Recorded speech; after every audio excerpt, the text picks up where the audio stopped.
I'm Adam Daniels, and thanks for watching I'm Your Target Demographic. Today I'm going to be talking really quickly about the movie that a lot of you have probably never heard of, Snowpiercer.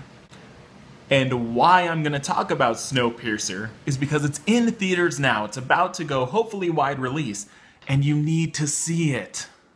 So here's the gist. Chris Evans, Captain America, stars in a post-apocalyptic world where everyone that's left in the world lives on a train that is constantly circling the globe. In the front of the train lives everyone that's wealthy. It's like a constant rave. They're all like drug addicts, and it's like awesome. And then in the back of the train is everyone that's like diseased and decrepit, and they just like kick them off the train whenever they feel like it. Like, it's bad. So it's very symbolic for today's caste system culture.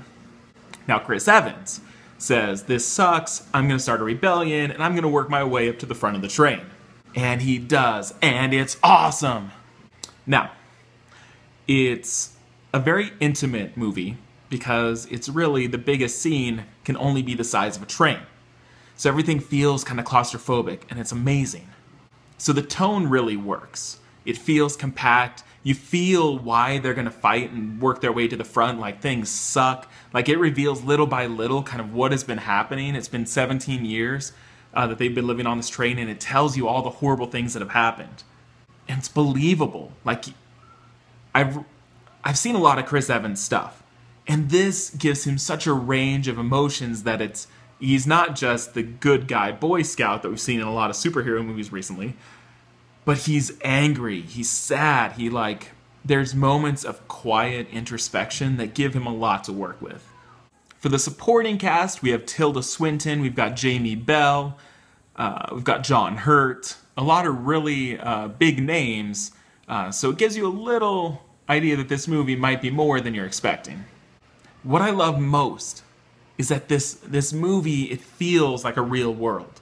It feels like this is the way things are.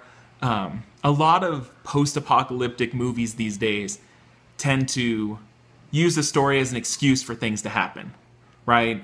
Things are horrible, this happened, and now there's explosions, or there's dinosaurs, not to point any fingers at Transformers. But the story is what matters. There's some crazy action, but it's because the story calls for it. And the action is incredible. It's a little shaky cam, kind of very close feeling action scenes, but it's visceral.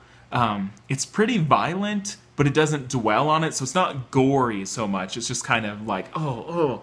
Like, there were some moments that in the theater I was kind of like so tense because, like, who knows what's gonna happen. The action scenes were incredible.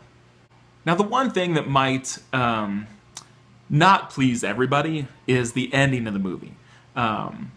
This isn't a big summer blockbuster, so it doesn't have that ending that kind of like the Hollywood ending, right? It doesn't have that. It has an ending that is just as artistic as the movie is, that calls for, a sense of poetry. So some people might, once the credits start rolling, they might say, like, I don't like that. I don't know how I feel about that. But I sat there and I thought about it, and I loved it. So for me, I'm going big with 5 out of 5. I love this movie. The world building was incredible. Like, you feel like this is like a fully thought out situation. You do have to suspend your disbelief because could an entire ecosystem really survive on a train? I doubt it. But once you suspend that disbelief, they have a really cool, interesting story here, and one that you shouldn't miss. So find out where it's playing around you, and go see it. To read other reviews and find out about other movie-related topics, head over to I'mYourTargetDemographic.com. Thanks.